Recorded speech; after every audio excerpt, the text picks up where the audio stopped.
Well, this is the Beautiful Bearded Bastards. Welcome to the Beautiful Bearded Bastards, and today we have special guest Chad Thornsberry, the comedian. Yes. I don't know how else to introduce you. Man, educator. A coach. Coach. My educator, my coach in high school, I will add. Yeah. I didn't have him as a teacher. I was too young. But you knew my cousin Joe, so yes, you sat through a basketball. few of your cousins, Yeah. and educator and basketball coach, depending on who you ask. Mm-hmm. That not everybody, especially the coaching part. Everybody's like, no, he's not much of a coach. So did you just coach basketball? Yeah, or? basketball's about the only thing I ever did. Okay.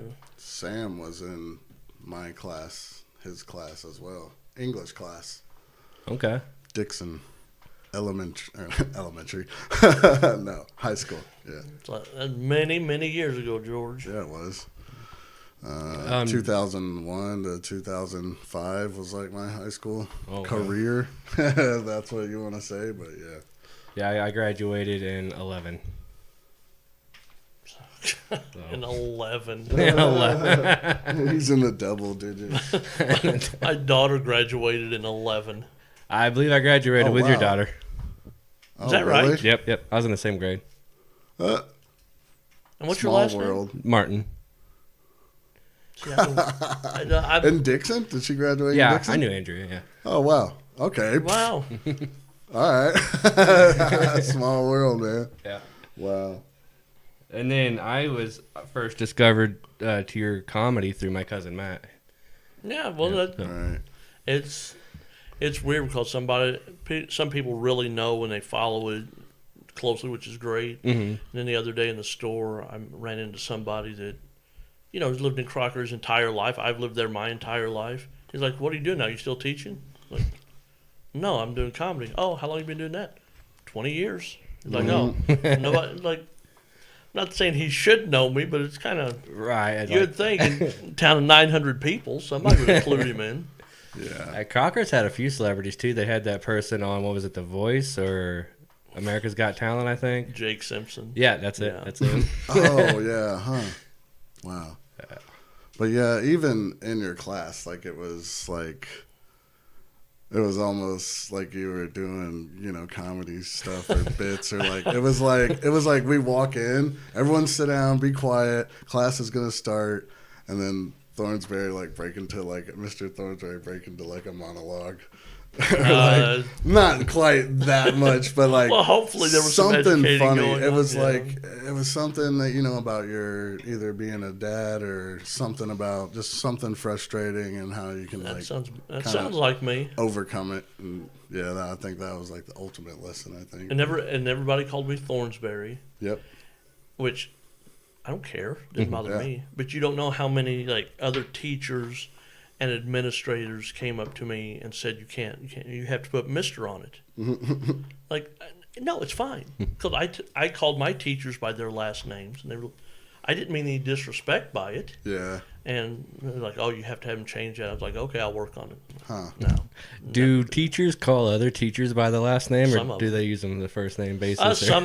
Generally, if you get to know them a little bit, you can call them whatever. But if you don't like them, I was called Mr. or avoided them probably. Fair enough. What I would do. See, that's very military to me, kind of just the last name, and then. Well, I never thought about it when I was in school, and then I'm just used to it. now it's all my teachers I just know by their last name.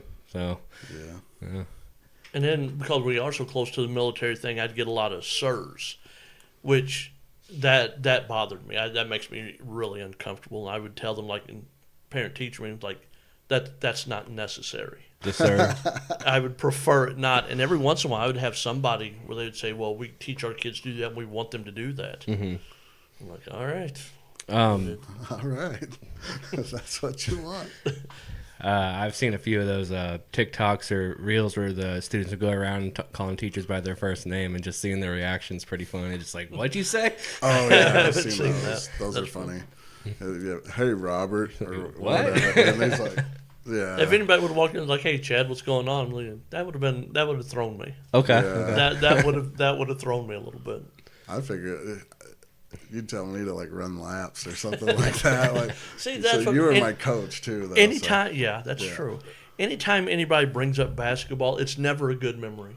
It's always you were yelling at us, you were screaming at us, we had to run, we did this. See, I'm used to like, you know, not maybe not that, but well, I'm used to that. I'm used to like if you know you have expectations, if they're not met, then there's repercussions. That's just military. That's that's my upbringing. So yeah, my dad, Marine, 30-year Marine. So yeah, I was very used to it, and I was just like, yeah, I don't know. I've liked you since the day I met you. And oh man, I appreciate that. You remember open house was the first day. Yeah, I remember. Well, it was like an evening where like you come to the school and you like meet the teachers, see where you're gonna go to class and all that. And yeah, I remember that day.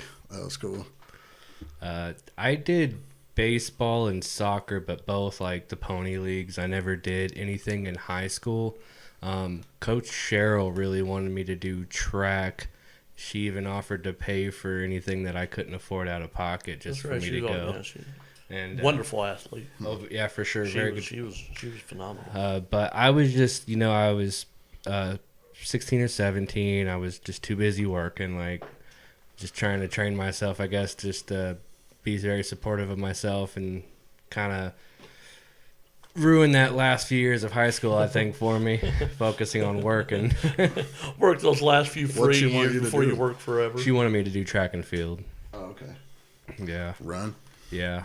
Run. Yeah, I was a heck of a sprinter. Speaking of running, I ran a lot of laps, man. Because I wasn't the worst like behavior. Sometimes I was actually the worst behavior was, but not that bad. At that point, you were a freshman. Everybody's behaving. Yeah, I was too 1,000 years ago. So I'd say my most troublesome was middle school. I was a little punk in middle school for sure. That's the worst age group. Yeah. I have people ask me now, like, if you could get back into teaching, if you had to go back, I'm like, I would not do it with middle school. I wouldn't. Yeah.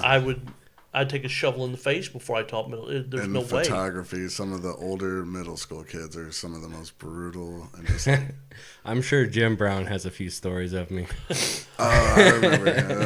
My mother, he was real tall. My mother, who's an educator, and she became principal and all that stuff. She said, "You can give me the biggest, meanest, toughest group of high school boys." She said, "And they are nothing compared to middle school girls." Oh no. Oh yeah. And and I have, I have a daughter and 2 stepdaughters. I went through it 3 times. Mm-hmm. Middle school girls, and man, it's rough. Yeah. I actually DJ'd for a middle school prom one time. And, oh wow. Let me tell you, like, it was all the girls, and they would keep requesting these vulgarity songs, like. Oh no. And I would try to figure out what I can play and couldn't play because I knew what I could and couldn't play. You say the Everly Brothers? Okay, we can do that. And then, like, I played one song I remember. It was Rockstar by Nickelback. Okay. And it said, like, dress our asses in the latest fashion. I just looked up, and the principal looked at me like, it's just like, I'm sorry. Dude, like, these young girls were coming up to me telling me to play like songs like Birthday Sex and stuff like this. No. I'm just like, I can't play club music. Yeah. Dancing music. Oh boy. Yeah. Easy there. Right. Easy there, 12-year-olds. Exactly. Seriously. You guys want to pour up? So our drink of the day is, thanks to Chad Thornsberry over here, is chocolate milk, which is... We drink chocolate milk religiously in this house to the point to where we can't drink it no more, and we're just sick of it. I love it. I'm such a child. I found myself the other night. Get that ASMR going. My wife was. You want me to pour, or you want me to? Go for it. My wife was taking a shower and she came out, and I was drinking chocolate milk and watching Scooby-Doo. Nice. Yeah. Which one? Like, is want it me to pour? the newer ones or the older ones? Okay. Of course, the older ones. Tell me when. Whenever it gets to the top. All right, top. There you go. Like that old Bogart movie when he's having a drink and they say, "How do you like your brandy?" And he says, "In a glass." Pills and thrills. If this gets a little bit of chocolate powder on it, it's okay. It wouldn't be the worst thing it's ever got on it. Drinks and fruits. Fruits from margaritas. Yeah. Here, Georgia. Cool. Well, I have to tell you, I've done a few podcasts. This setup is really nice. Thank you. Very, very Appreciate impressed. it. Yeah. Yeah, we try to. I do, and I don't do a lot of them. I really don't. But you come in one, and the whole studio is like about the size of this table. You just sit and it's like, okay, now just act comfortable. Right. Yeah, I acting is about right. That's a very good choice. Of words. Yeah. I wish I had a little bit more room. When I bought this house, the basement was completely unfinished. So I wanted to put I've been recording music since like 2007, so I've always been into recording music. So, but I built it for recording music. Like I was actually going to put a vocal booth right here, but I just don't record music anymore hardly. And then we decided to start doing this podcast, so I just kind of jammed it in here what I could. Yeah, no, this is great. Still though, GKP Studios, check it out. But yeah, it's definitely come leaps and bounds since the summer of last year, our first episode. So yeah, absolutely. So yeah, we're still in our first year, but yeah. Well, good. You like doing it? Yeah, I love it. It's Good, like man. good. See people, talk to them. It's kind of therapeutic in a way. A lot of times, blow off some steam with the guys. It's good. Oh, I just hit my teeth. Ooh, I heard it too. It wasn't unbearably painful, but yeah, I did hit it. See the lid, kid.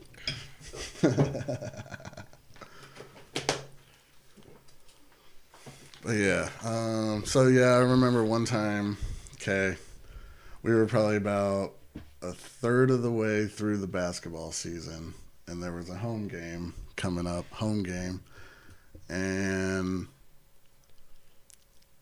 I had tickets to go see Aerosmith. Yes, I remember that. And it was going to be in St. Louis, right? And we left our house and we got about 4 miles down the road, and listening to the radio, and Aerosmith has been canceled for tonight. No Aerosmith, so we basically turn around and I'm like, well, I can go to my basketball game, I'm like, I might even get to play. Who knows? And I show up, man.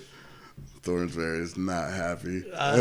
He knew. Okay, so you did know that I wasn't going to be there, but even when I told you, I was like, I'm going to have to run. Like, I didn't have to run that night, but I did not play.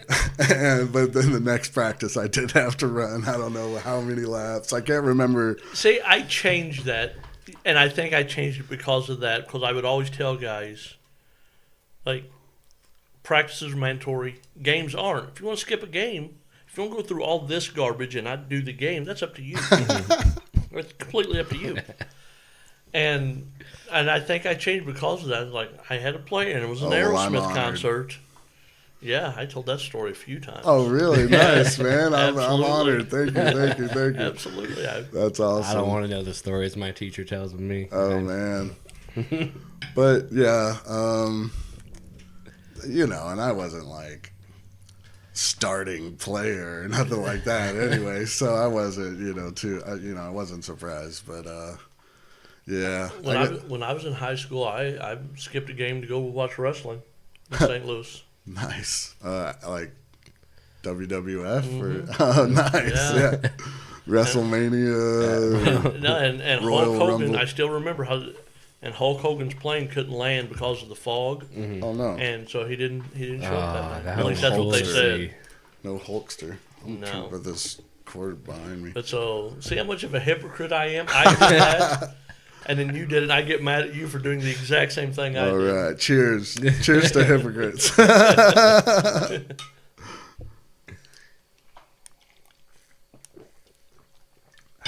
That does hit the spot. That's one thing about chocolate milk. It always hits the spot. I like Yoo-Hoo, and I don't know if you want to consider that chocolate milk or not. It's chocolate water. But oh, yeah. They're just, you can go through 3 of them Like, they're so easy to drink. So you'll be here one day with some other guest, and you're gonna have some alcohol down here, and you're gonna be drinking it. In the back of your mind, you're gonna be going, "That chocolate milk is better than this." Yep. For sure. Yep. I think that's already happened. Maybe. Somebody pick something that's just absolute garbage that you couldn't stand. No. And you don't have to tell me the person or the drink. I'm not trying to call anybody out. Not really. No. So, not really, but we usually kind of try to do like fancy drinks. So like we've had margaritas, but we've made them look fancy. We've had cocktails. Yeah. We had one time we had someone just pick beer. Yeah. Just plain beer, and it was kind of like, I mean, we still went with it, but.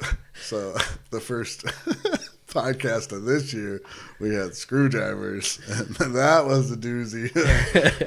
So vodka, yeah, it's just like, whoa. So Yeah, we gotta learn to kind of pace ourselves. It's usually the podcast that doesn't go too bad. It's a little bit after the podcast. Right. yeah. Well, I don't know. By the end, if the podcast goes too long, basically, yeah, when people start needing to getting up, and Use the restroom and this things, and that, and, and then but they're slurring. And if they're saying,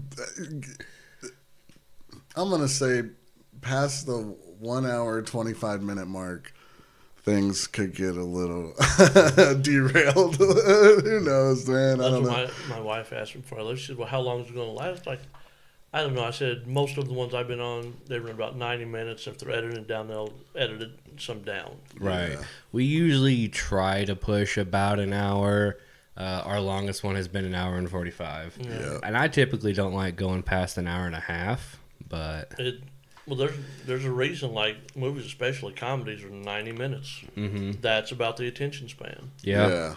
But I'm a big fan of Joe Rogan, and one thing that he likes to talk about why his are around 3 hours is it's kind of like when you're first in a podcast at the beginning, you kind of got to guard up, and once you kind of get into it, you relax a little bit, and you can just be more comfortable, be more yourself, and Right. you know. And I've noticed in some of our previous podcasts, like right at the beginning, everyone's kind of a little quiet. They're maybe camera shy. Just everyone's different, and then about 30 to 45 minutes in, they're kind of finally loosened up, laughing more, just being more themselves and things like that. I sent an email to Joe Rogan's podcast one time, and I put all my credentials, if you have them. I said, let's test out how powerful Joe Rogan's podcast is by putting an unknown person, me, on there and seeing what that does, like, to my numbers. And I get an email back and just said, "Nice try." At least you got an email back, I guess. That's awesome. Like, Bro. all right, fair That is enough. cool. Yeah. That'd be awesome to be on his podcast one day or vice versa. Man, that'd be crazy. Well, his podcast is just a monster. Oh, Oh, yeah, yeah. it is And just huge. and has been for years Yeah. and years. It's Just- he's like the best. I mean, He's at over 2,000 episodes now, I think.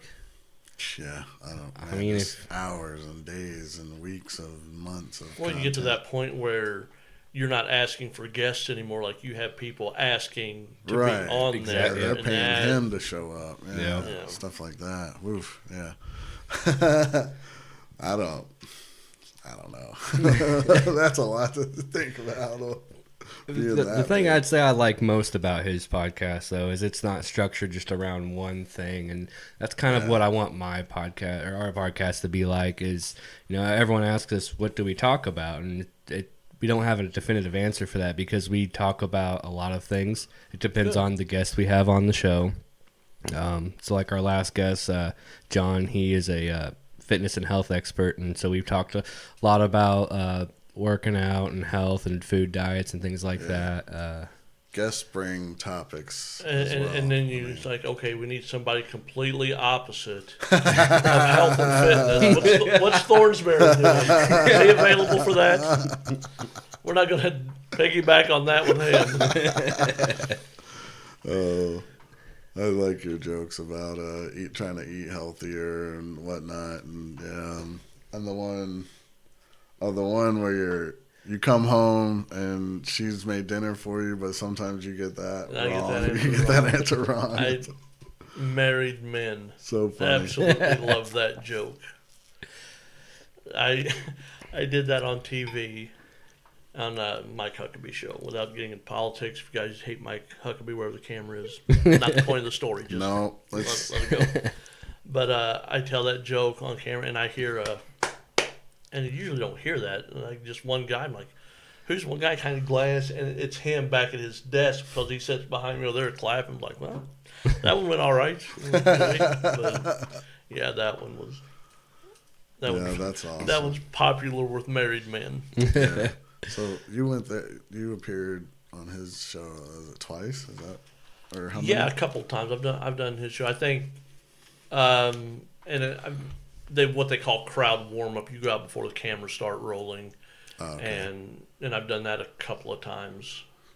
So yeah, I think I've done his show twice. Yeah. Super nice guy. Yeah, I saw Very it on nice YouTube. I watched it. And you have 2 specials. I think it's 2. With Dry Bar. Dry bar comedy, absolutely. Definitely. I appreciate you bringing that up. Yeah, For sure. they Anything you want to mention? no, they've been very good to me. It did better for me than I could ever imagine. Yeah. And like the number of views and people that started following me from that, and the work I got management from it, Nice. and Yeah. so Yeah, I saw like millions of views, and then I saw you made like a joke, like I haven't met these people though. Like, where are these people? Like, I said that because this is how stupidly arrogant after all this time. Because I was like, yeah, I did this, and at that time it was like total views like 50 million, yeah, which is great, but it doesn't mean a lot. Right. It means a lot to people who watch. I'm glad they did it, but it's not like I'm walking through airports and people are chasing me down. And right. if somebody with TikTok get 20 million a day. Yeah, And so I just said, and in my head I'm like, all these people know who I am. Mm-hmm. I was like, yeah, how many people saw that? And it's just graveyard silence. yeah. Like, You were like about 4. That's about right. That's about right. like 250 people here and nobody's heard of it. So I just started doing that as my opening That's bit. hilarious. That is good. Because nobody's ever. And now a few more people, and I got to where they started clapping, and then that kind of threw off the timing of the joke. So I kind of have to walk over the top of that. Yeah. And We actually went and seen Duncan Trussell last Saturday, and there was a heckler out there he's very funny too. Like, oh yeah, his podcasts are great, but he has a really good stand-up bit too. Cool. But there was some heckler out there that kind of threw him off his rhythm, and so he had to kind of stop what Where he was was he doing. at? Come on, The Missouri. Blue Room. Okay. Yeah, Blue Room Comedy Club. And Man or woman? Huh? Was it a man or woman? Duncan Trussell, man. No, the heckler. Heckler? Oh, that woman. Oh, 95% of them are women. oh, Yeah? No, Karen. So, like, crowd work seems to be, like, Matt Rives making it pretty popular. There's a few other ones out there, like... Yeah, Stavros. Yeah, he's big in the crowd work and stuff, just like asking people random stuff and then being like, well, what's going on, buddy? Tell us about it. And then he kind of riffs on that. Yeah, I he's wish from I was good Baltimore. at crowd work. I really do. yeah, it's tough. Like, Which part of it's my fault because I never. You have to do it to get good at it, and I don't like doing it. Yeah, But those people that are good at it, man, it's funny. oh my gosh. Especially with the hecklers, too, because they got pretty good witty comebacks on them. And do you Yeah. get a lot of hecklers? Yeah, you Not do. too much. Not too anymore. much. No? I'm doing. Like you do a lot more. What I'm doing now is a lot more corporate shows and like private things. Okay. And so, when the boss is paying for the show, you usually don't have a worker heckling the comic in front of the boss. So That's that fair. doesn't happen Oh, a lot. yeah. So, not too much. But I will say, and this can sound as sexist as it wants, you can contact any female that runs a comedy club. 95% of the problems in clubs are women. Yeah. 95. Conservative 95%. And they're giving him alcohol. And it's just I don't know why. It's from what I've heard, it's always been that way. But and people would think like, oh, it's two drunk guys in the back getting ready to fight. No, it's two drunk women screaming at each other. Yeah. That's what it always is. I liked your one joke where you were talking about the balcony, but then you were like talking about the old man hecklers from the Muppets. From the You were Muppets, worried about yeah, like yeah. they were gonna pop up there and be like, In the "Whoa!" balcony. Yeah. Man, those two. That's funny too. Just like those two heckler guys have always been hilarious in the Muppets or whatever. So, like, do you mostly just do like corporate things or business That's what things? I'm doing a lot of now. I mean, it's, it pays better.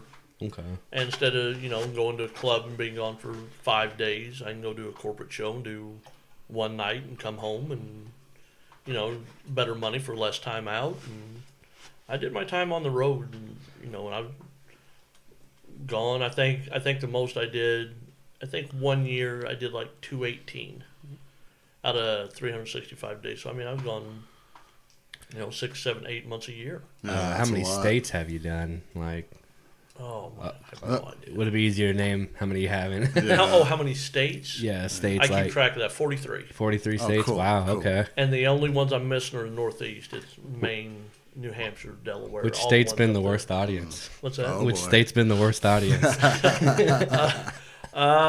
State. I don't know. I can give you 2 worst show stories. Yeah, I'm for it. Yeah, hit us You with want it. that? Yeah, let's have that. You want those?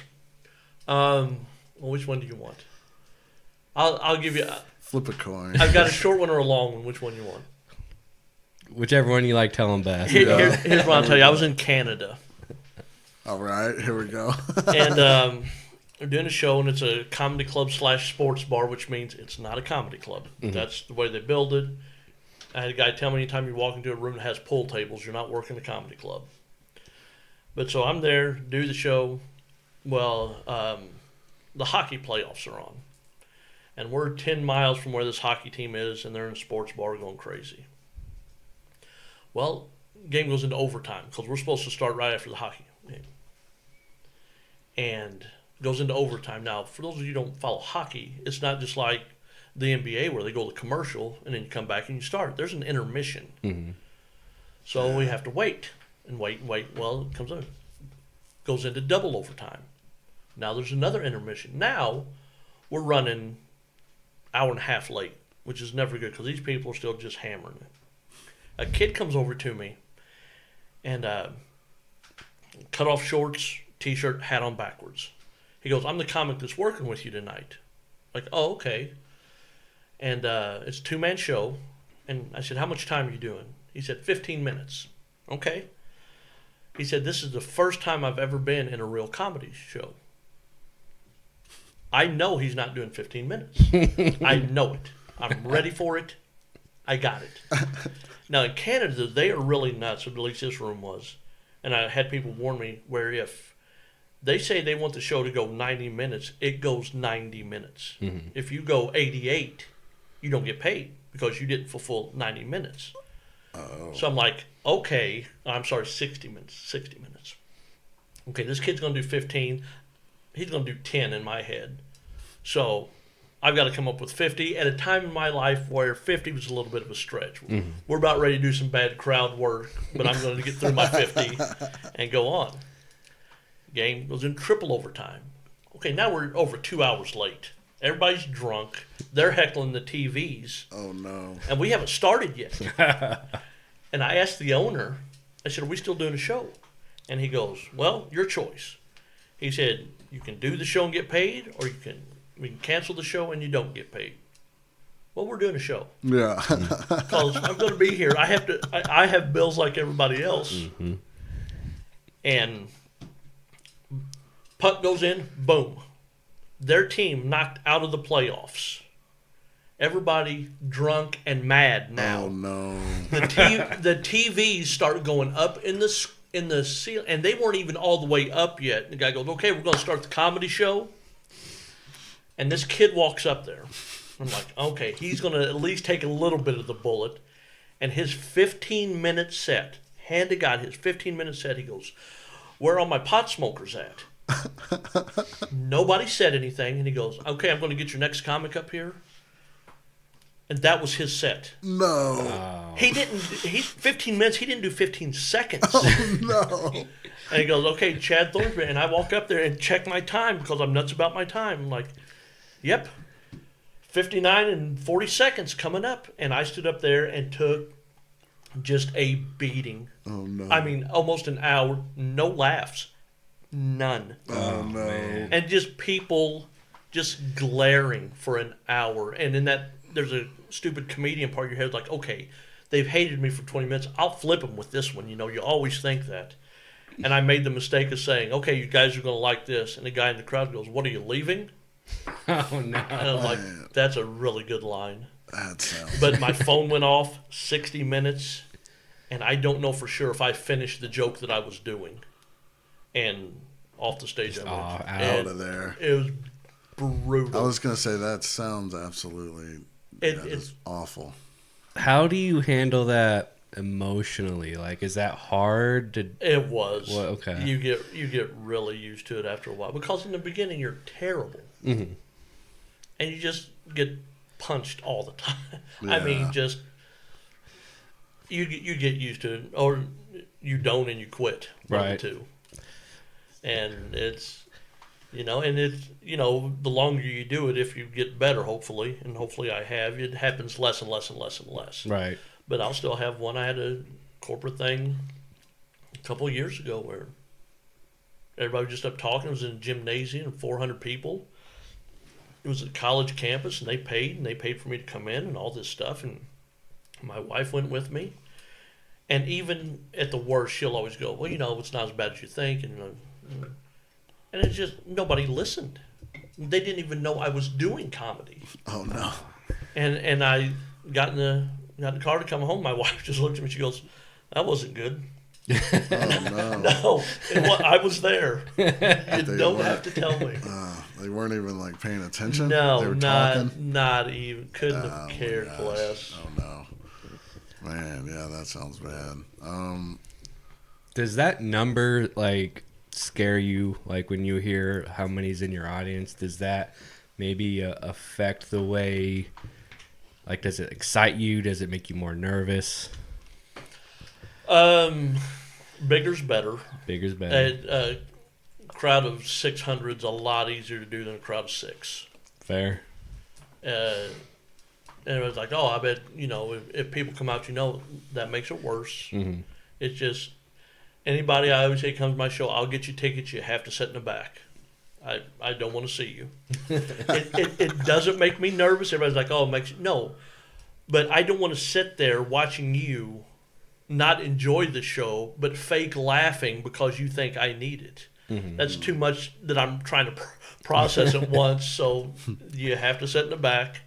But, no, I did a show, and I'm really not trying to drop names, but I've got a couple shows where I've got to open up for Larry the Cable Guy, and he'll Yes. bring this crowd of, we did a thing, 2,200 people, and I'm up there doing 20 minutes, and it's just stealing money.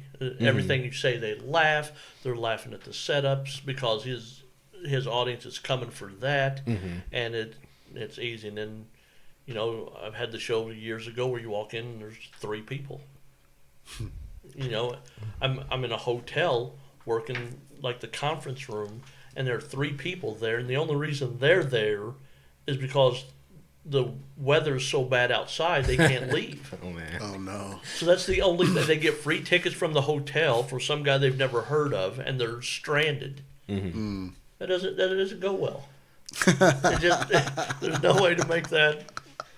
But I got the worst social anxiety in the world, and just the idea of being in front Really? of 20 people, just yeah, like Oh man! it took pulling teeth just to get me in front of this camera for this podcast that we came up with. It didn't seem that hard. 20's bad. The bigger the number, it's so much easier. I would probably freeze if I was going out like on stage, because I play music and with some friends sometimes, and I've been on stage in front of maybe 30. And I can almost tolerate that. I still get nervous, but just the idea of like if I walked out on stage in front of 1,000, I would just probably freeze. I was doing a thing in Medora, and you say, does it ever make you nervous? At this point, not really. Just I've done it long enough. I'm not trying to say, oh, I'm just above it, but you just get used to it. You get numb to it. Yeah. But I was doing this thing in Medora, North Dakota. And it's a live outdoor event. It's a really nice amphitheater in the middle of nowhere, North Dakota, which is a statement in itself. And when they introduced you, it's like this Wild West show, so I had to come out of saloon doors, which was the worst part of my night. I just loathed it. Saloon doors. And so they say, and I can't see the crowd before I come out, but it's in Medora, North Dakota. The towns have 100 people. It's like, and they keep telling me, well, you know, people come in to watch the show and all this stuff. And it's this huge amphitheater. I'm like, okay, there's going to be 20 people in these rows. So I'll come out here and I'm going to do this. And your comedian for this night is Chad Thornsberry, and I come out the door and there's 1,200 people there. I'm like, oh, okay. Like, let me go downstairs and work on what I was going to say just a little bit. But every once in a while you get a bigger crowd than you think like that, and that kind of threw me a little bit. Mm-hmm. But, so you said like you done about 2,200. I think 22 is the most I've done. Okay. And that was with Larry. So that'd be a lot. Still, you're getting nervous. Yeah, I'm getting nervous thinking about it. Well, here's the thing: they're not there to see me. I can be great or I can be terrible. It doesn't. They're there to see him at that show. So that's awesome. Man, I've went to shows though, like maybe not comedy, but I've went to like concerts.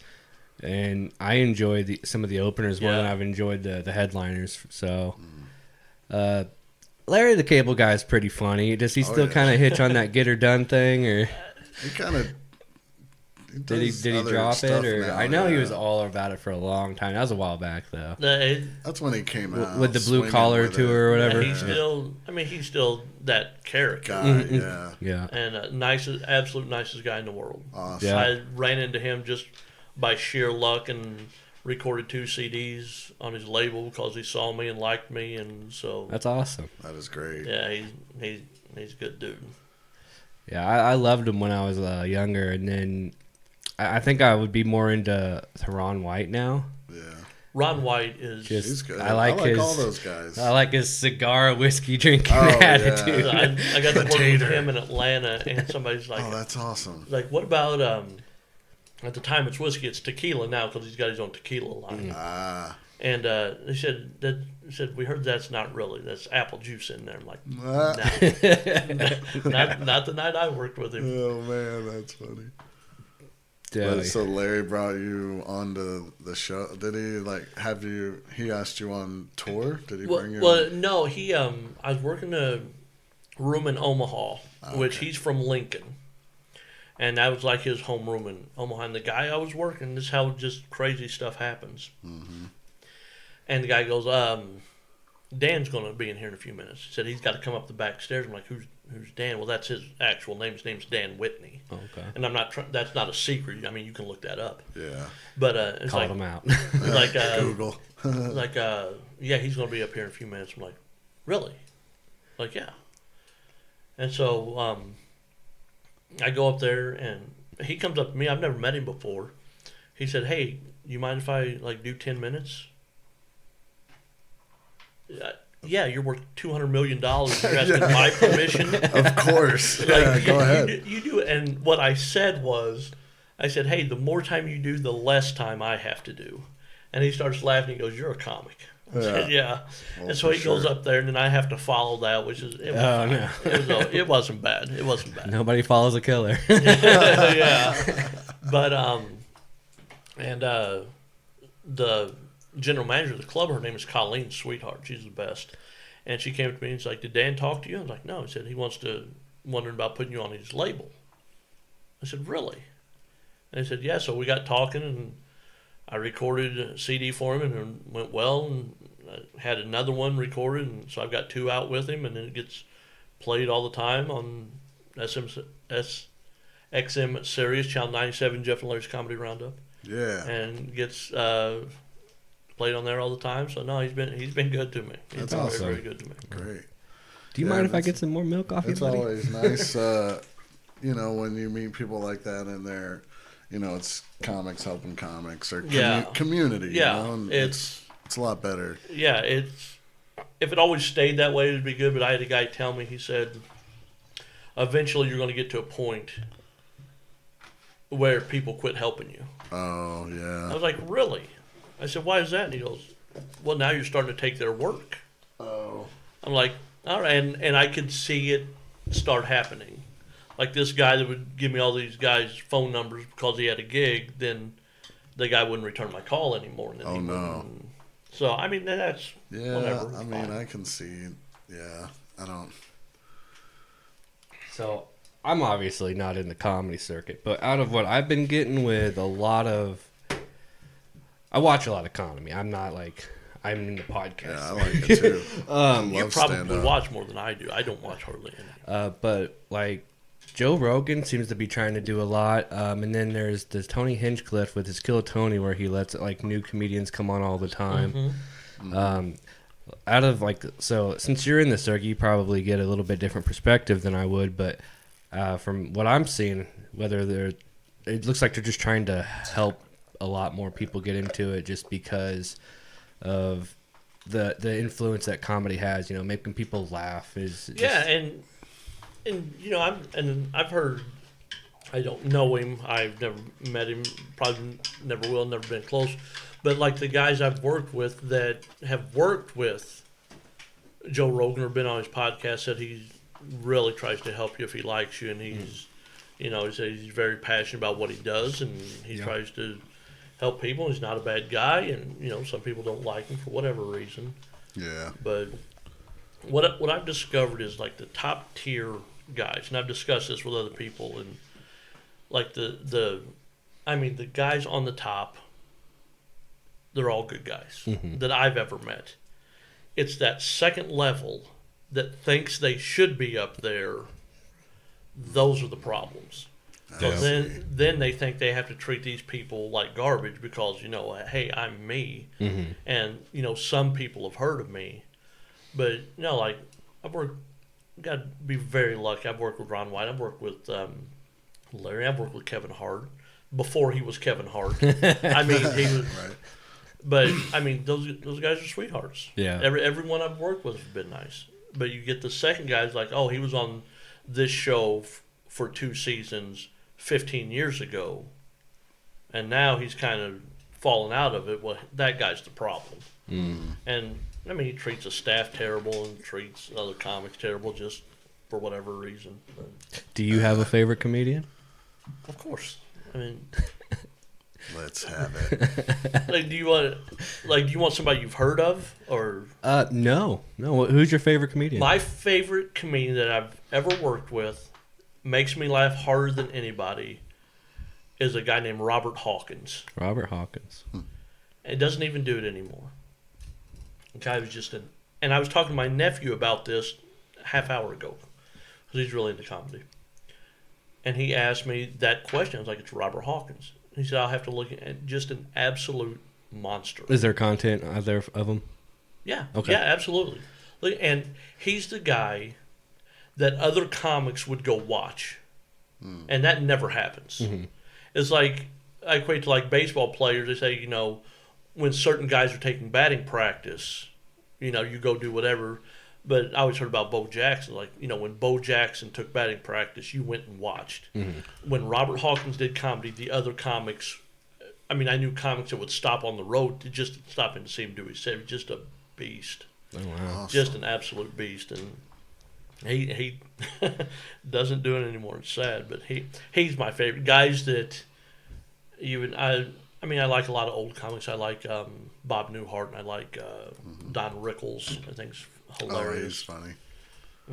You know, Seinfeld and Brian Regan and Bargatze's fantastic, and you know.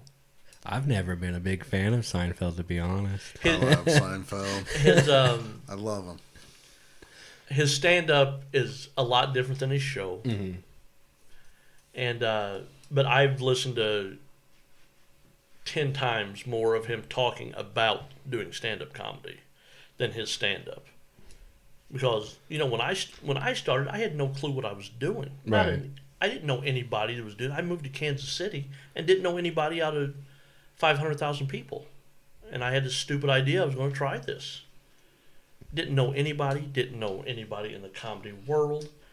And I found this CD, and it was Jerry Seinfeld talking about doing stand-up comedy. And I was like, oh, and I figured, I was like, oh, what I was doing wasn't necessarily wrong. I just wasn't any good yet, hopefully.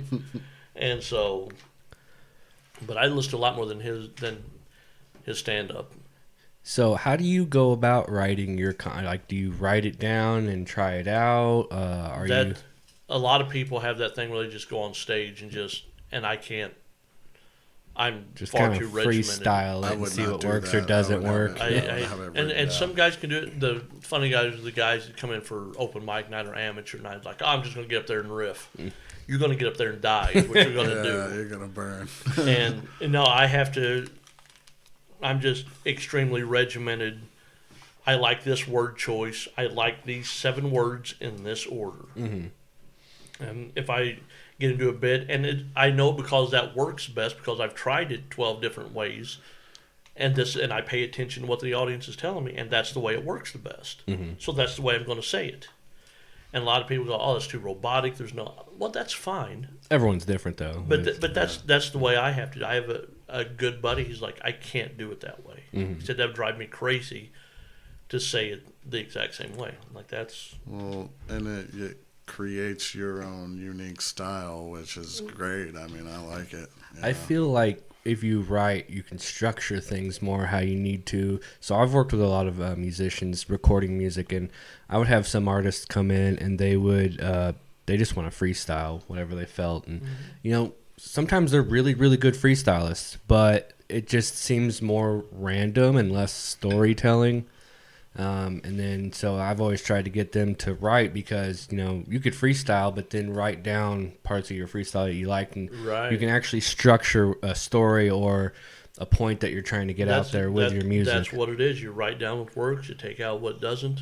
Mm-hmm. Right. And that's what Seinfeld said in one of his things. He said, good audiences help you explore and bad audiences help you edit. And it's like, good quote. That's pretty good. And, sometimes you just say something and it's new and the audience likes it, so you can just kind of start wandering a little bit and you'll stumble across something like, oh, they like that, and you got to remember that and go to the back and write it down. At least that's the way I do it. Yeah. And so yeah, it's a process. It's a long process. So I asked earlier what was the worst town. What's the best one you've done? The best best show or best state? Here's the thing. Bob Newhart, who I like, he said this one time. He said, if you ask somebody in entertainment, he said, and you say, tell me about a show, and if you talk to a musician, a singer, a dancer, he said they will tell you about the best show in front of the best crowd, in front of the most money. He said, if you go up to a comedian and say, tell me about a show, it's always the worst show in front of the worst crowd. He said that's just the way they're wired. So the best show, my show at Dry Bar was, I got lucky. That was really good. And it had nothing to do with me. That was them. They were crowd was great. And where is that? That's in Provo, Utah. Okay. Yeah, and the specials, I wrote them down even. Oh. Fine dining and utter nonsense. Mm-hmm.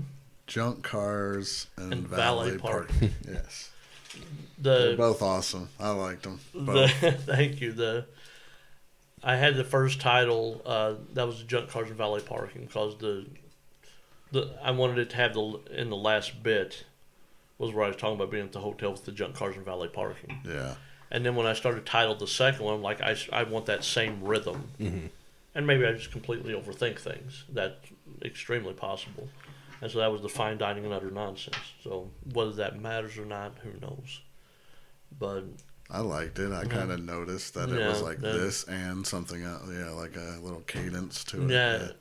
Well, my second CD for Larry is titled Leftovers.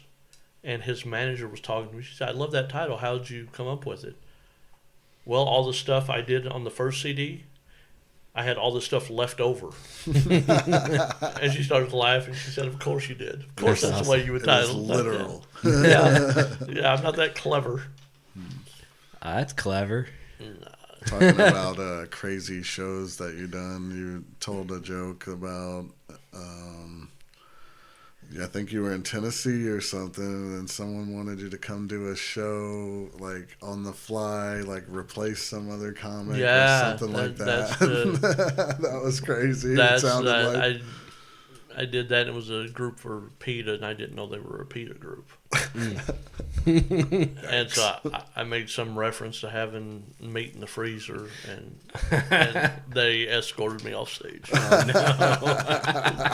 They were nice about it. They were just like, we can't have you. Like, I didn't know. And Did you guys see that thing with, was it Ron Swartzen? Is that how you say his name? He got booed off stage. I guess he came out really high on edibles and drunk or something. I think that's the Ron Swartzen. I know a Nick. Is it? That might be. It might be Nick Swartzen. Nick, yeah, I did see that. He's in a bunch of Adam Sandler movies. Yeah, my bad. Nick Swartzen. Okay. Yeah. Oh no. Did he say bad? No, I think he was just mumbling. Yeah, he was like, almost just really incoherent. messed up. Yeah. Oh no. Yeah. Okay, that's not any. Well, at least he didn't say nothing regrettable or whatever. Just I still don't think bad it was, show. just bombed it. Bad You know? show. Not cool. Not a good look. I wouldn't want to go out like that. And that's the thing. You hear all this stuff about, oh, you can't say this on stage, and you can't say. Yeah, you can. That is so blown up on TV and the media. That is, because here's what I discovered. Because I got worried about that for a second. I had like older comics like, no. And there's nobody out picketing. And you can say what you want. If crowds don't like it, then that's fine. They get to choose that. Right. But like the people that are mad about whatever political stance people take, whatever pronoun usage, if you should use it, whatever, anything like that. The people that are that into that, they're not at comedy clubs. They just don't come out to comedy clubs. They're sitting there changing the world somehow, and God love them if that's what they want to do. Right. Those people don't come out. So. Well, you do got to watch what you say in front of Will Smith. That's for sure. Oh gosh, man. Yeah, dude. That's crazy. Chris Rock, man, come on. And then didn't someone recently, not recently, but here recently, just try to tackle Dave Chappelle on stage too? Oh, that happened. It wasn't even that long after the Will Smith thing, right? Yeah. Yeah, the way I see it, okay, I'm not happy with Smith there. And Chris Rock was trying to do his job. He's trying to be funny. He's trying to come up with things on the fly. And, it was all good until, his wife gave a stink eye. And was like, Yeah. He felt like he had to do something. At first it was all laughs until the mood changed. And then it was like, oh, no. And, yeah, that was just... Well, Bill Burr, I don't know if you guys know Bill Burr. Oh, yeah. Burr. Yeah, Burr's great. love Bill Burr. But he's got things like, now you're mad because 10 minutes ago when I was making fun of this group, you thought it was great, but now I'm making fun of the group you like, and now all of a sudden I'm a problem. You're like, no, you don't get to. I had a woman, I was working a cruise ship one time, and she came up to me very nice in the beginning, and she said, you know that joke, and I called some girl fat in the joke. And it turns around, works back on me, but whatever. And she said, I didn't like that. I said, okay. I said, I'm sorry, hopefully I had some notes you liked. And she just stands there looking at me. And she was like, well, are you going to take it out of your show? No. No. I'm absolutely not. She said, yeah, but it's offending people. I said, here's the thing. You have a right to be offended by that. I don't take that away from you. A lot of comics do say that. You want to be offended by everything I say, whatever. But I have the right not to give a shit. Yeah. I don't care. That's what I get to do. And if I go up there and tell a joke that everybody's offended by, then trust me, I'm going to figure it out. And it's up to me to change it. If I want to stand up there and get my head kicked in, then that's on me. But no, she went and talked to the entertainment director and all this stuff. People forget their jokes. Right. Yeah, I'm just on the it's all okay, or it's none of it's okay. Yeah. And the whole I don't like to get involved with political things at all. I try to avoid it at all costs, but we totally need to avoid extreme censorship. Because that will kill comedy if it gets to that point. But like you were saying, it's really not like that how TV makes it out to be. But it's absolutely not. Nothing that I've ever seen. I've been doing it a while, but I've never seen anything like, oh, comedy clubs are shutting down because there's no, they're not. Right. And they show like these people picketing. That doesn't happen. And if it did, it happened one time, and it's over now. So yeah, I don't, man. I hope it never comes to where you just people are so offended you can't say anything, you can't do that. Like I'm not about that at all. Like I let comedy live and kind of let it. You know, you're there. These comics are there to entertain, do a job, tell some jokes. They gotta say something about something. I mean, come on. For me, it's not even that. You can say what you want. The words don't offend me. The politics don't offend me. Whatever side you're on. But for me, I don't do any politics. It's just not what I want to write about. It's not what I want to talk about. We don't either. But it's like, okay, how many Joe Biden jokes do you need? How many Donald Trump jokes do you need? Yeah. You can find 50,000 of them all day long. And you really need some guy in a club and people do it and do what you want. But I've had people come up to me and it's like, man, you really don't say anything. You should use that as a platform. You know, that's your platform to get your ideas across. I told the guy, I'm like, I took a shower the other day and got out and couldn't remember if I washed my hair. I'm like, that's not the guy that you want sculpting your opinion on gun control.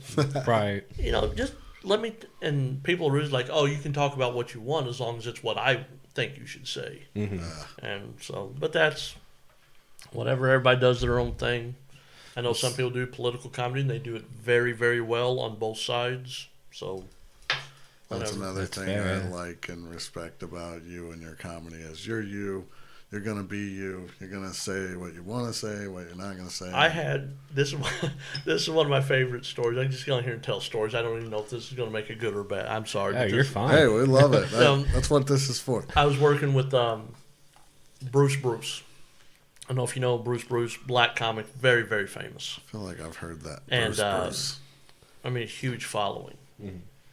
And so I had a anytime because I was on BET 100 years ago and it didn't go well, but I got like a 5-minute bit out of that about being on. I'm the geeky white guy on BET, and I worked these black rooms, and they just loved it, just crushed with that 5 to 7 minutes. And so they would start putting like a white opener with these black headliners. Okay, it's fine. Hey, paid the same to me. I don't care.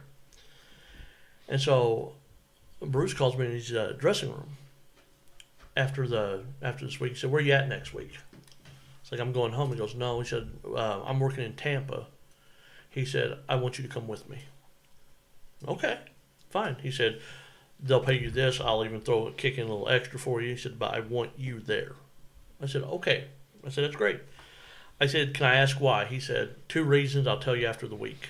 He said, because I don't want you thinking about it. Fine. Go up there. We do 6 shows. 5 of them go just fine. One of them they didn't like me. It's late show Friday, so that's the whole thing. But whatever, so go do the show. And at the end of the week, he goes, hey, appreciate you working with me. We do the whole half hug thing. And I said, okay, got to ask. I said, the 2 reasons. He said, because you're you. This is who you are. He said, you don't try and change. He said, this is, he said, and smart black crowds appreciate that. That you're not trying to get with them because you come from different worlds. So you're not trying that. You're pointing out that this is different, blah, blah, blah, blah, blah. He said, and you do it well and all this stuff. Very nice. Right. I said, I appreciate that. I said, what's the second reason? He said, well, I like to have a white opener. He said, and you are the whitest guy I have ever met in my life. There we go. And nice. like, there. But, that's awesome. No, Bruce is a good guy. Yeah, I think as far back as I can, I'm sure I've seen a lot of like comedy movies and stuff, but I think what kind of started getting me into comedy, I can't tell you how old I was, but I know I was way too young to be watching it. But the Dave Chappelle show was probably Oh wow. my first kind of getting into like comedy skits, and Man, then into stand up later. And I was well into comedy by the time that show came out. I think mine was like, it might have been Seinfeld. I had seen stand up before I had ever seen Seinfeld, though, the show or anything. And yeah, I'm watching Seinfeld with my mom though a lot, and yeah. I got a good Chappelle story. You want to hear that? Yeah, that's awesome. I was working Cleveland Improv, and there's a guy there, and I don't know if he wants a story told, but good dude. I haven't talked to him in 15 years. Yeah. But he was like one of the first guys when the comedy boom happened in the 70s. They weren't called the improv; they were called the improvisation rooms. I mean, that's how. And he was one of the guys on the ground floor. Like when this started in New York in the 70s, it was just massive. He was one of the guys then. And so he's telling all these old stories, and I'm just eating it up. I can listen to him all day, and that's how I get him to tell to other people. But I'm just sitting there. I could listen to him for hours. And I asked him, I said, who's the one guy you saw where as soon as you saw him, you're like, that guy? And he said, Dave Chappelle came into the room.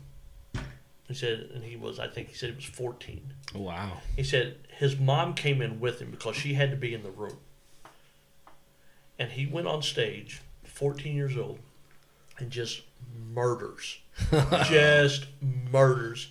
He said by the time he left the stage and before he got to the back of the room, he had been stopped by two people that wanted to manage him. Nice. Wow. 14 years old, couldn't even get to the back of the room. Came out of the gates swinging. And just said he just murdered for it. He said, and you see that, and you're like, yeah.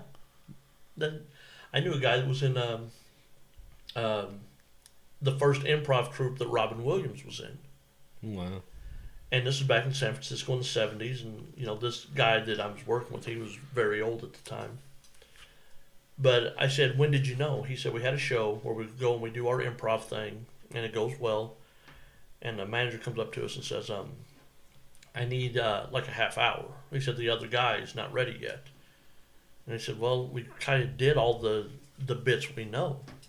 He said, Robin Williams, he'd been in the group about 2 weeks. And he said, this kid goes, oh, I can do a half hour. And the guy goes, you can do a half hour? He's like, yeah. He said, we'll go up there. He said, we're all getting ready to laugh at this guy because we've done this for years. And we know how tough it is. And said he goes up there and just blows the roof off. Wow. And said, and people just looking at him going, okay, he's different. he whatever he's doing.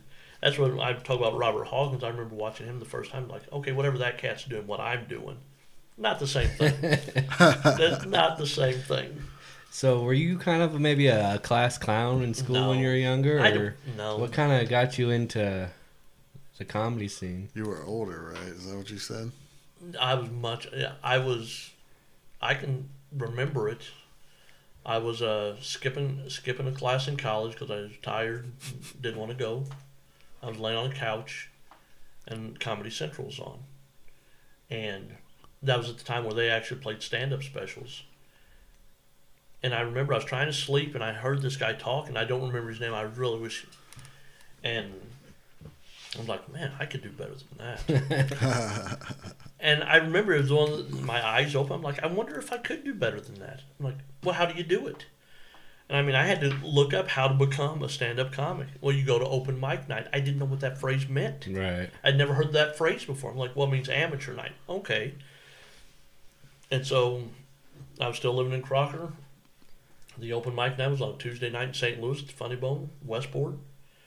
I drove 2.5 hours there. I had this horrible 5 minutes about living on a gravel road, and the kind of people that live on gravel roads, and it went okay. It was not good, right? But it was okay enough for me to go back.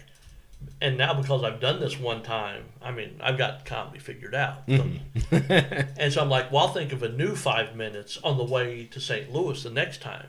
because I'm so fantastic at this, and just go up there and die a miserable death. Oh no!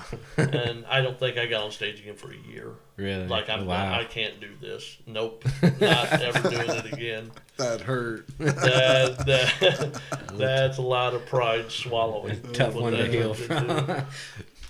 So, a lot of the comedians that I kind of got to know, I think I knew from movies first, but they were comedians before the movies, but I didn't know that. So, have you been offered any kind of movie deals or anything like that, or would you do one? Oh, I'm sure I would. Yeah. No, I had one person talk to me one time, and they're like, well, and at the time, I was working pretty steady. Like, well, you need to come out to L.A. and you got to do this, and like, man, I got a family at home. I can't pick up and go to L.A. Right. Yeah. And it's a With no scary deal, guarantee too, of because a anything. lot of people talk like there's a lot of fake people out there that try to do fake deals. I I bet. haven't been there. But I'm sure that's true. Sure. There are people living in Arkansas trying to do fake deals. Just sharks trying Yeah, to just out there trying to take advantage of people.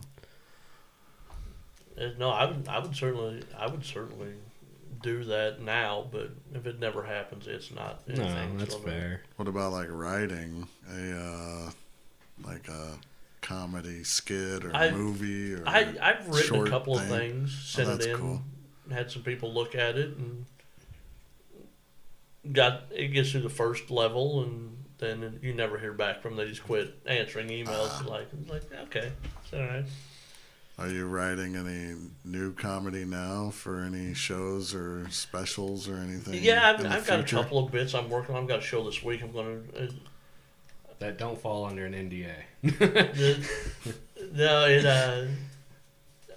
No, it's got a bit about ice fishing. I saw like people ice fishing, and there was a level of that absurdity that I found odd. The hole in the ice. And well, they were talking like, yeah, well, you learn to drive with your door open on the ice. Well, why? Well, that way if the truck goes through, it kind of catches you and get out easier. How about you don't get on the ice? With a truck. And But they like, would- well, that's the good advice. I'm like, that's the worst advice I've ever heard about practically anything. it's still not safe. But no, that's when I was doing this show in wherever that was, North Dakota. But so no, you always try new stuff, and you got to work this in somewhere, and you always put it after a bit that generally does well for you. Mm-hmm.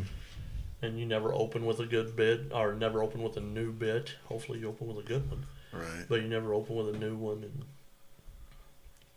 So you're no longer coaching or teaching or No, anything. Do you no, miss no. it? I don't think I could do it anymore. Yeah, okay. It's changed so much. Yeah, so you're talking about the way that maybe the kids are nowadays or something, or maybe. Yeah, that, but I mean, from the people I talk to, it's like, you have to let them get away with this because the administration doesn't do this. Mm-hmm. Oh, Like, yeah. it's just, and when I did it, I could kind of get away with, well, I want you to do this. Well, now here's this curriculum, and I followed it kind of, sort of.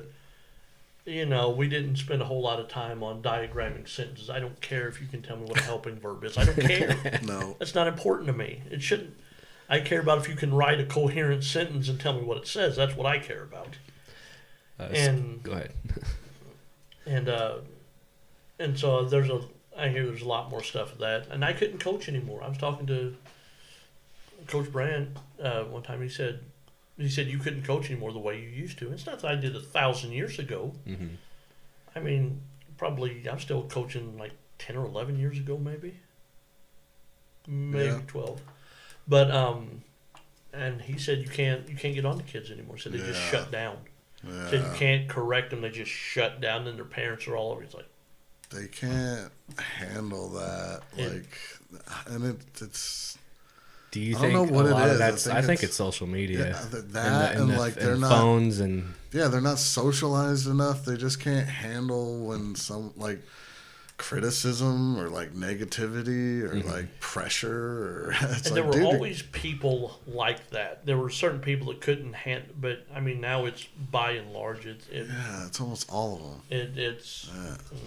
and I really try not to sound like the old guy back in my day, but that didn't happen. you I don't said know. 10 years ago is about last time you were coaching, like Well, if Andrea graduated in 11, I didn't coach her senior year, so 2010 would have been the last year I coached. So, God, 14 years? Holy cow. Let's see. Back in class with you, let's see. I remember I wrote down. I definitely remember reading Shakespeare. We read Romeo and Juliet. We did read Romeo and Juliet. Yeah, I remember we read Most Dangerous Game. Yeah, see that's That was a great one. So, were you like English or social studies or English? Okay, yeah. English. Lot more literature than English, but yeah. Most dangerous game that I always did. I had three things. Lady or the Tiger.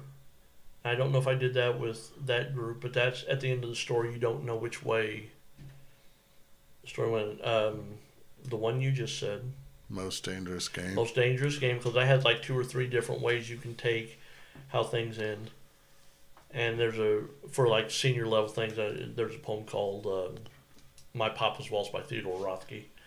And that there's a certain way to interpret that. And everybody has a different interpretation. And that's what I wanted. I don't want you to tell me what I think. I don't care about what I know what I think. I want other people to tell me what they think and why they think it. And that's when I started having a problem with that curriculum. It's like, okay, well, we have to do these 14 things.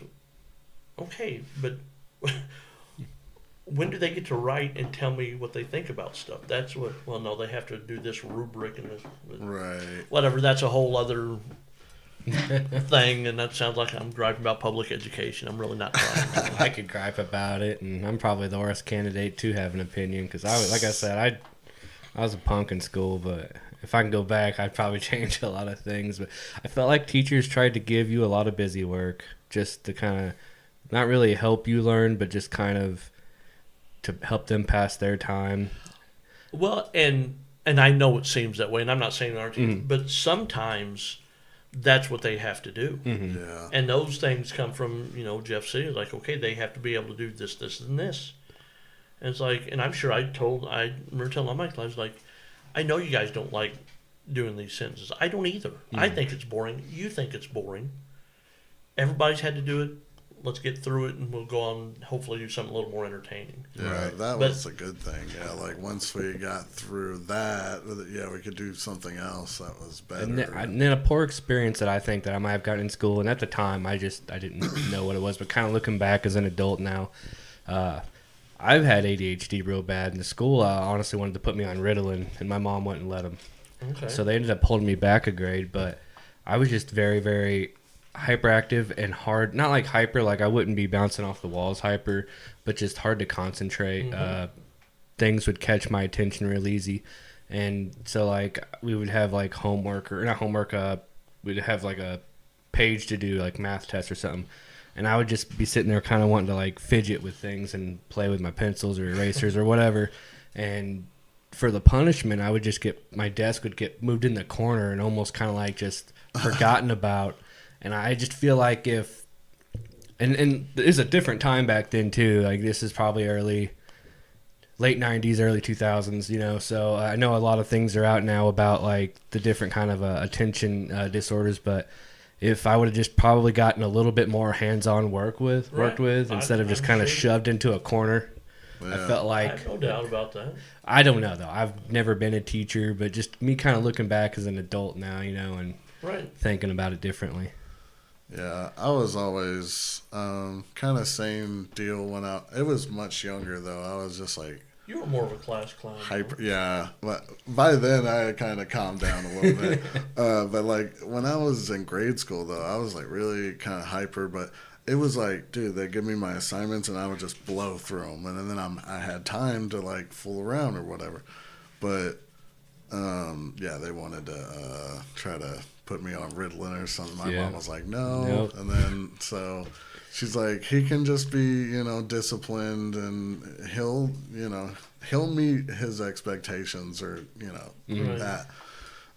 But yeah, by the time I got to high school, yeah, I did enjoy laughs, like comedy, and like I've written some comedy stuff, and I always like getting laughs or just making people smile or just anything like that. So yeah, but I was also like very focused on like the assignments too, and I wanted to do well. Like I wanted to meet expectations. I had people tell me that for like, well, you should give them more work. I'm like, why am I going to give them more work? No. Like they finish their stuff early. It's done correctly.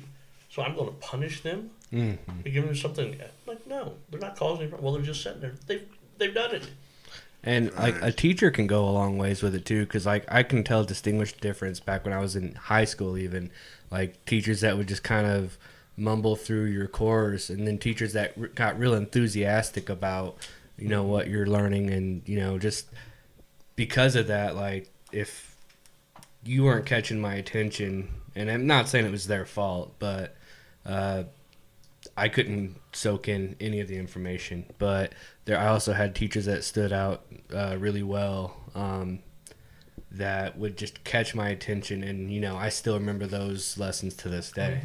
So. Yeah, you can remember those teachers that impacted you and like worked towards improving exactly the students and their minds and shaping them, and yeah, I mean, you can tell the difference. Even back then, I could tell, like, and educators, and definitely like subs or whoever.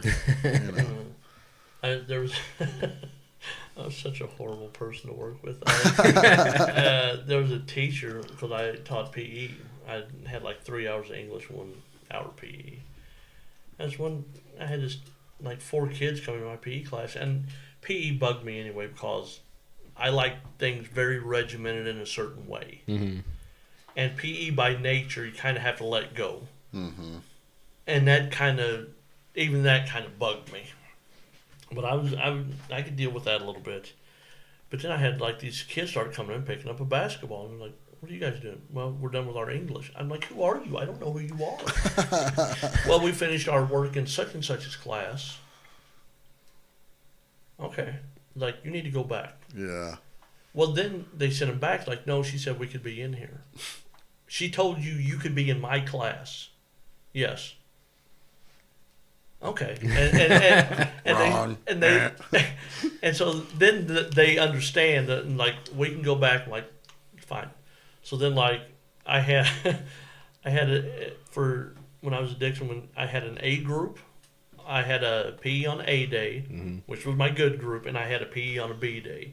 My A group had like 18 kids in it, and it was great. My B day had like 40, and they were just hell. But I took those guys. I took about 4 of them one day. I said, "I want you to go down to her class." Hey, man. And he said, "What are we supposed to do now?" I said, "I don't care. Hang on. I really don't care. Go in there, sit down." I said, "You can't punch somebody," because they would have. I said, "But just go in there." I said, "If you cause a disruption, tell her I sent you." And they sent us back. Said, "Yeah, she called the principal to come send us back. He's going to come talk to you." Fine. And he did. He came and talked to me, and I told him the story, and he goes, "I'll take care of it." He said, "Next time, just come to me. I'll take care of it." I'm like, "All right." But she didn't talk to me the rest of the year. Oh, man. Teacher drama. I couldn't imagine. I never noticed it when you were a kid. There's some of that that goes on. I saw the movie The Faculty.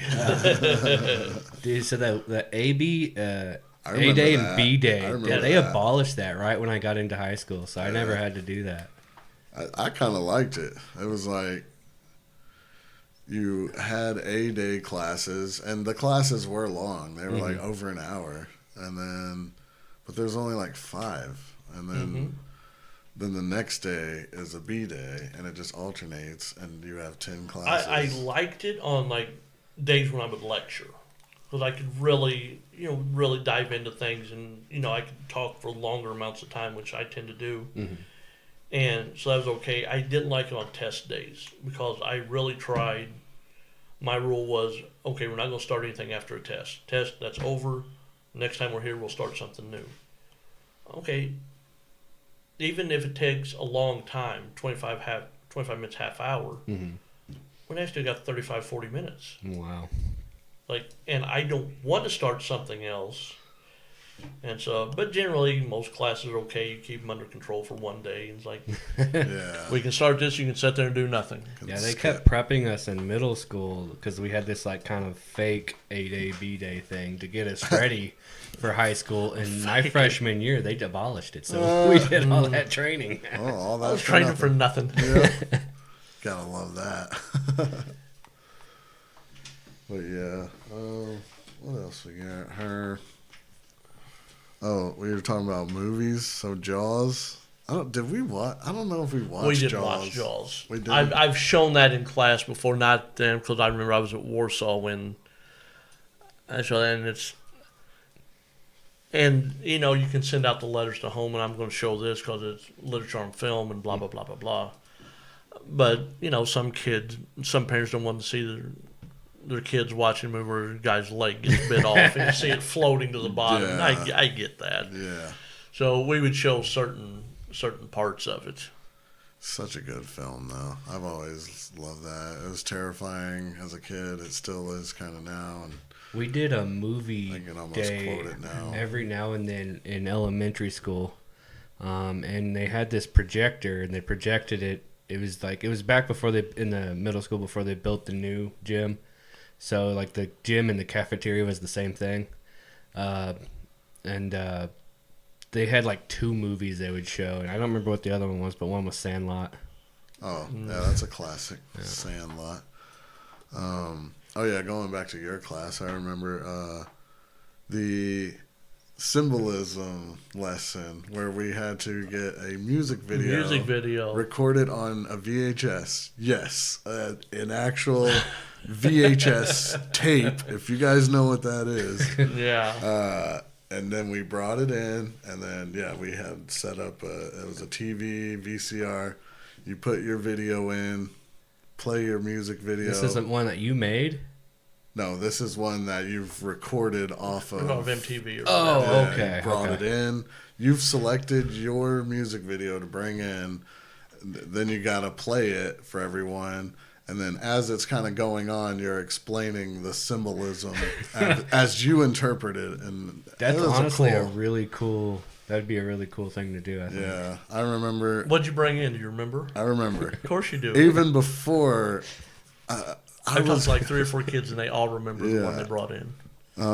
I was gonna do. This is kind of crazy because we were talking about Blink 182, but I was gonna do Blink 182. And I was like, man, this is really like confusing, and I don't like the symbolism in this. So like, it could be tough. Yeah. So I was like, I did a POD, Youth of a Nation. Okay. And then I even remember Sam's, which was a great choice. He used it's the video with Christopher Walken. He's dancing around. Fat Boy Slim. Yeah, that one. Funk Soul Brother, I think. That's it. Yeah. But he did that one, and man, it was just great. That was a really great lesson there. And it's like seeing what people bring in, seeing how they interpret what it is, and every once in a while, and every once in a while, you kind of watch it, but every once in a while, I have a kids like, and this and this and this, and I'd be sitting back there going, oh, yeah, I wouldn't have figured that out. Yeah. You're exactly correct. So, that's the thing. They're explaining, and then it's all perception and what, and like yours, it's so my awesome. cousin Matt, he'll come over every well, not as often now. He lives in St. Louis, but he used to come over almost every weekend, and we'd drink a little bit and watch, music videos all night. Yeah. And once we kind of start getting a little inebriated, he will start ranting on about the meaning of this music video, nice. and it is so awesome. Him just tell whatever he's getting out of it, and sometimes I'm getting something completely different. But that's the thing. Yeah, that's what it just reminded me of. Yeah, exactly. I remember somebody brought in and I don't remember what school, what group, because it's so long, but somebody brought in a Matchbox 20 video, and I don't even remember the song, but there's a part of the video where they're walking a camel across the lanes of a bowling alley. Oh, I think I remember that. And they just looked at me like, Thornsberry, I don't know what that means. I'm like, I don't have a clue what that means either. Like, because every once in a while you get into a thing where that probably might have been one of the band members' camels, and they just wanted it in the video. So. That's funny though. Yeah, they're just like, for this little part, I've got nothing. I've got nothing. Some other funny jokes I just like of your stuff. You're like, talk about my funny jokes all night. I just love them, man.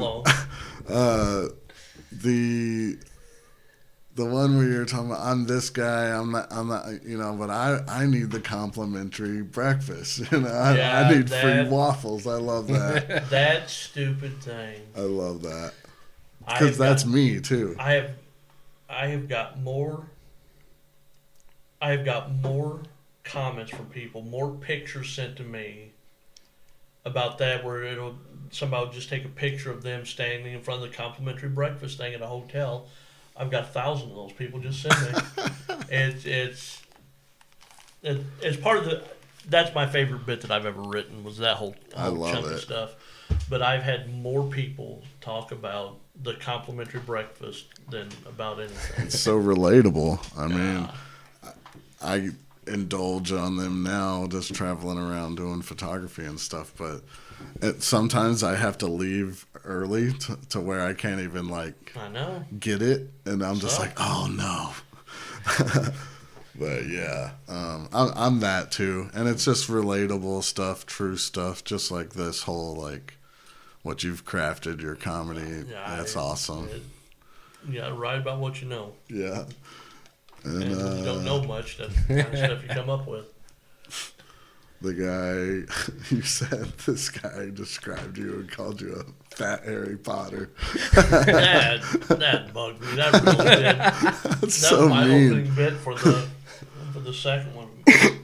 Man, and people are like, I think this guy's funny, I think he's not funny, this joke's good, this joke's stolen, whatever they say, I don't care.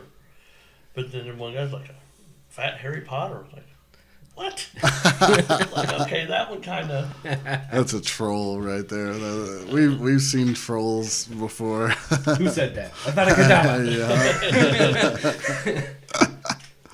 Yeah, man. That's great. It's hilarious, and I've never thought that about any of your stuff. I'm like, this is all coming from a true place, and every once in a while somebody sent me a bit of some guy. His name's Robert Schimmel, 20 years ago, doing a bit. And in this 6-minute bit, I don't even remember what the bit was, but he had 3 lines.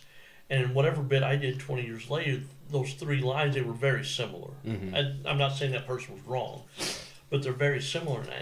And this guy stole this bit, and that's where they go automatically. And that happens. I'm not saying it doesn't. There's only so many phrases, but, and when I see that, right. And I've sent this to people, I'm like, okay, you have to understand, I haven't watched every single stand. Yeah. And there are parallel thinking. I said, I wish people would just say they thought of the same joke, as opposed to this guy stole it from this guy, this guy, this guy. I had somebody tell me I stole a joke from a comedian named now his name escapes me. That happens especially on the James podcast. Gregory. James Gregory. James Gregory, funniest man in America. His title that he gives himself.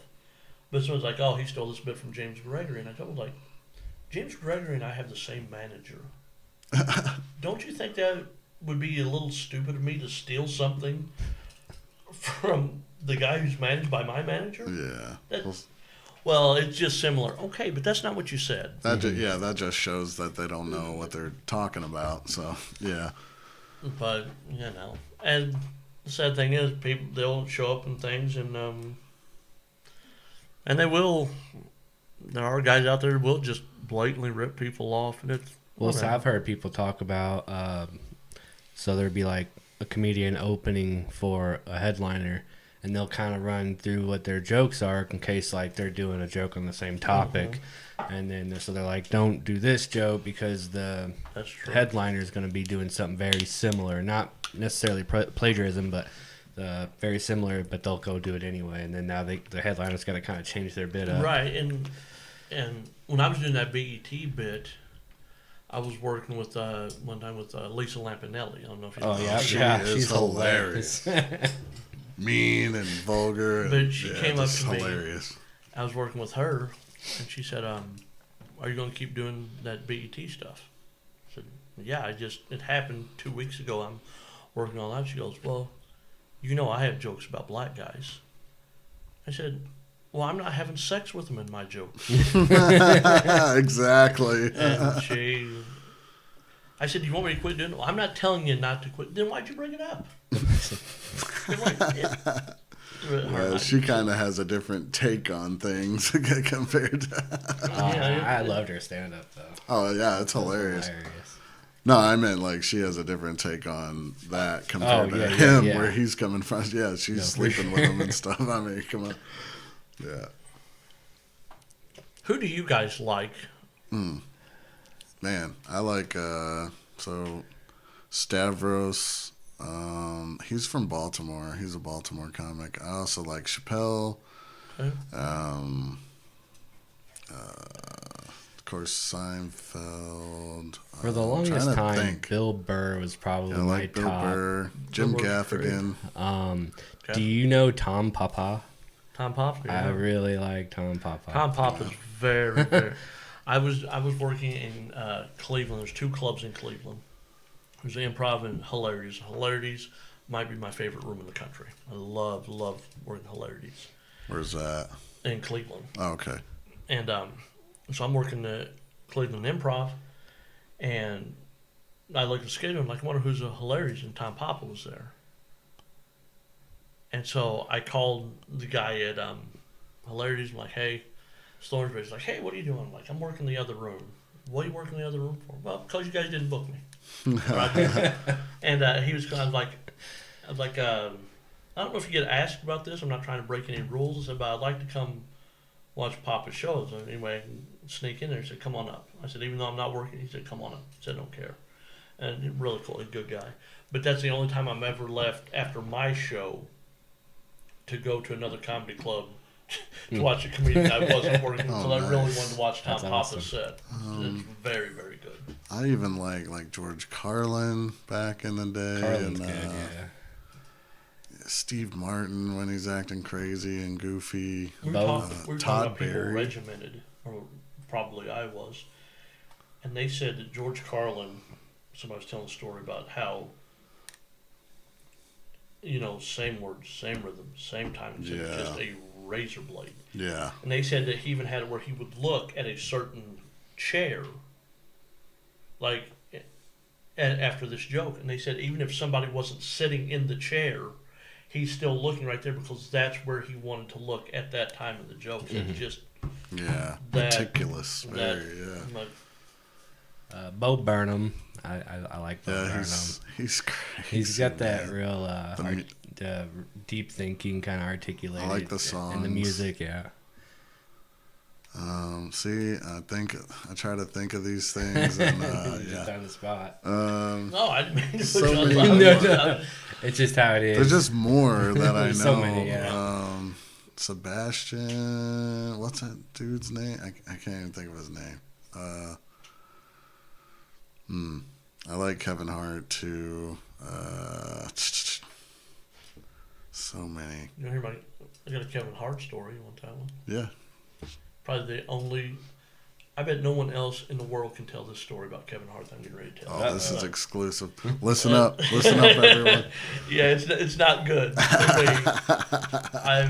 me. I'm emceeing, I think, maybe middling, I don't remember. Well, you have your headliner, you have your middle or feature, if they call it, and they have your MC. And I don't remember if I was emceeing or middling. Don't remember.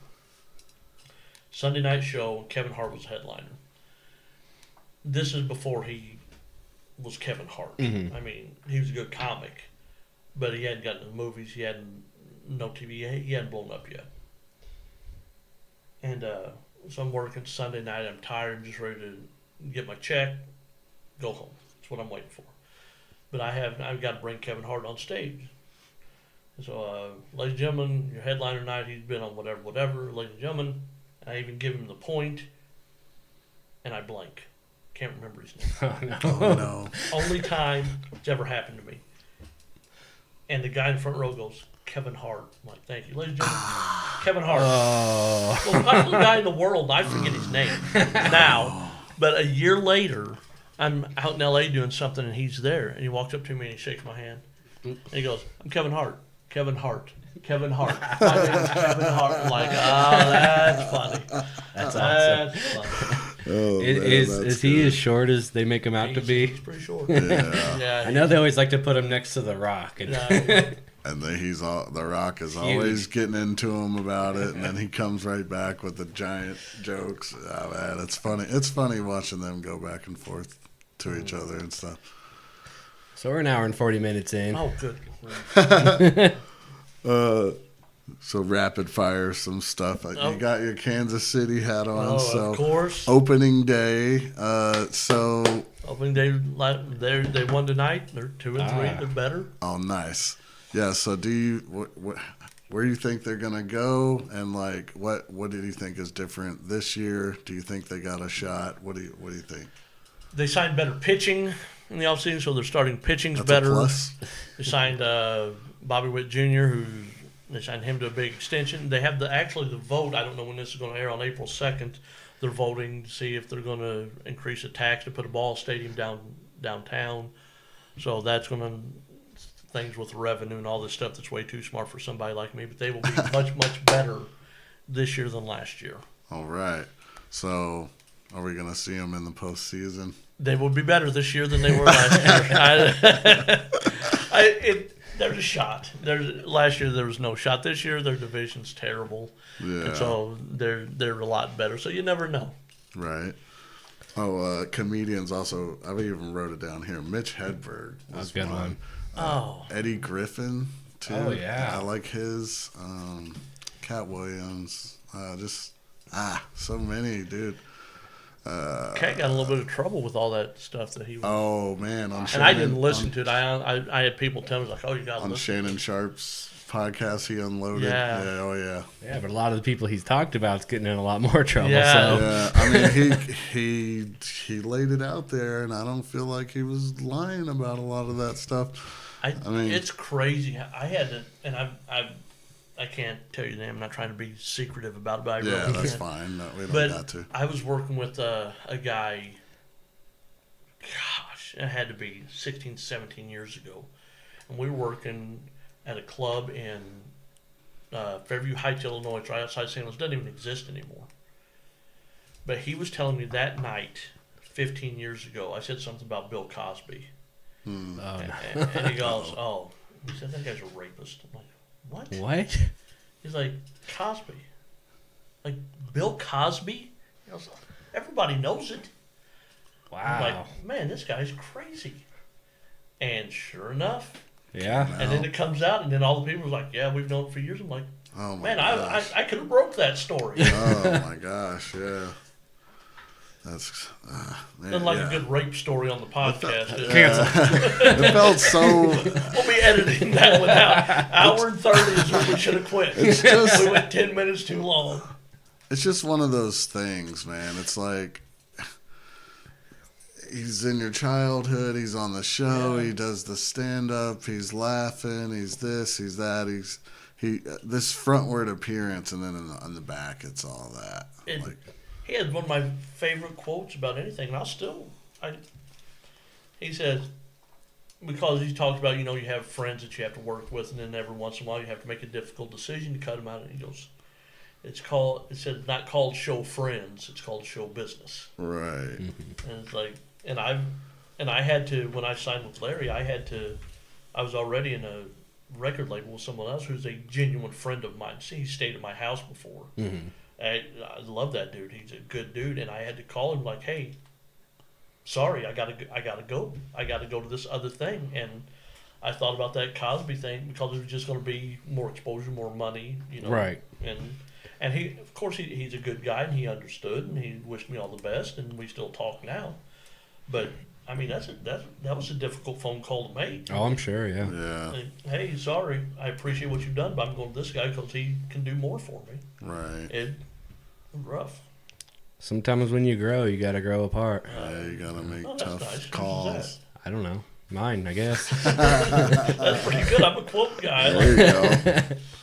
I'm I sure feel someone like said it. we're talking about basketball, and I feel like we have to mention the NCAA tournament. So it's like down to the Final Four, The right? Final Four. There's this. Are you on the UConn train, or you think someone's gonna bump them?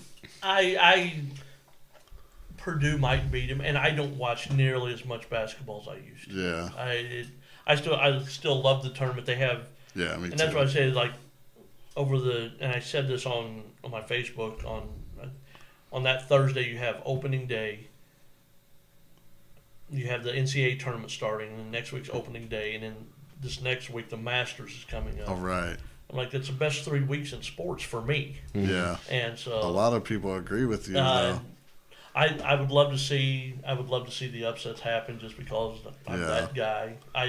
UConn looks really good. Purdue looks really good. So I'm rooting for North Carolina because I lived there for like over a dozen years. Like I've lived there a long time, but yeah, they're what, an 11 seed? Yeah, 11. Yeah, they're a very underdog kind of story. See, that's who I would like to see win. Yeah. I'll root for him for you. All right, thank you. We'll see what happens though, but it's exciting, and also basketball. Larry Bird was always. I remember you. I think we even watched a Larry Bird thing in your classroom, and just seeing that, I liked Larry Bird. Man, that sounds like me. I liked Larry Bird, but then you made me kind of love Larry Bird. He was there was this one thing I remember. He was the ball was going out of bounds, and he jumps for it, turns around, shoots over, and it goes so high up arch. Drops right in, man, and it's a point for the game, and it was sick. It's to the age now where I see guys on YouTube, my first time ever watching Larry Bird, was he any good? And they do those reaction videos or whatever. Oh, yeah. And I'm like, man, is it that old? Then you look it up, and he's 60-something. I was going to... my last story, I'm going to go. A guy asked me to play in a golf tournament. And he said, it's to raise money. It's a really college named Reno Collier, very, very good comic. He does a lot of good stuff. But what he does, he has a golf tournament, and he raises money for kids whose parents are killed, in the military. Mm-hmm. And so he gives the money to those kids so, it helps maybe go to college or whatever. Really good deal. And he wanted to know if I wanted to get a group to come play. I was like, yeah, I'll have some guys come play. He said, what is it? He said, it's going to be 4 people, and you're going to get divided up. He said, and each group will have a celebrity. I said, okay. Well, I said, I'll take Larry Bird if I get to pick. And he goes, are you serious? I'm like, and in my mind, I'm like, are you kidding me? I was like, yeah, I'm serious. He goes, Chad, you're the celebrity. Oh, no. I'm like, no, I'm certainly not. I said, I'm not a celebrity, and I'm terrible at golf. Do you know how disappointed that group would be? Yeah. This memory just popped into my head. The 3-on-3 tournament we had at the high school. Yep. I was on your guys' team, the coaches. That was, that's crazy. That was hilarious. I still have that shirt somewhere. That's great, man. That was such a good time. And, I didn't even win or lose. It was just so much fun, that little 3-on-3 tournament. It was sick. Yeah, Like Yeah, you no. had 3-on-3, and then you had one sub. So I was like their sub. We had Coach White on our team. He was about 6'8". Yeah, really he could play. dunk it. Yeah, He was could a play, college and then- player. And, yeah, Coach Brand could shoot it pretty well. And you had me who didn't do much, and George was our fourth. running around like crazy, just running around. Dude. I have those games on video somewhere. Oh, that's so That's awesome. good. I remember you would send me in and just be like, that guy right there, get on him, stay on him, run. I don't care what you got to do, get on him. I remember you always make your free throws. Oh, yeah. Oh, nice. Here we go. You're pulling it out. Okay, so gift segment. We got you a shirt. Oh, Yeah. you give me clothes and chocolate milk, I might not ever leave. Yeah. Oh, I love it. All right, I sweet. love it. Cool. I have one just like that too. I like the will, black. and I will wear it. I'll probably wear it tomorrow. Great. It's clean. But For yeah. the little bit of Oh, chocolate yeah. milk I just got on it, the I powder. appreciate that. Thank you. What? You probably can't reach them from there, but we got some stickers too for you. Yeah. But yeah, man, this has been a lot of fun, and I'm glad you came Thank you out. so much for being on the show. We appreciate I'm sorry it. I'm not more famous. It'd been Oh, fun. no. We're not famous either. We just kind of started it as Maybe a we can bring you back passion when you're thing. more famous. Yeah, absolutely. Oh, That'd be nice. you're welcome back That'd for be sure. nice for both of us. Yeah, anything you want to kind of plug or tell about or promote or anything? I'm not trying to roll over my schedule. Like the next 4 things I have, I think are private shows, so not much. Okay, So well, guys, check Be out sure- follow me on Bar. Facebook, YouTube, all that stuff. Follow these guys. Def- Chad Definitely Thornsberry comedy, Yes, right? Yep, Chad Thornsberry YouTube. comedy and YouTube. Yep. Twitter or no? Yeah, You Twitter? I don't do a lot. I got mad. Yeah, check out Dry Bar. Check out his specials. Check out. I mean, there's even like shorter segments where they've kind of chopped it up Yeah. and stuff. But it's great. I mean, it's hilarious. Check it out, guys. Thank I mean, it's good stuff. And yeah, This is hilarious. the Beautiful Bearded Bastards, and that concludes this segment. Yeah. Thanks, guys. Thanks, guys. Yeah. Good night. Woo.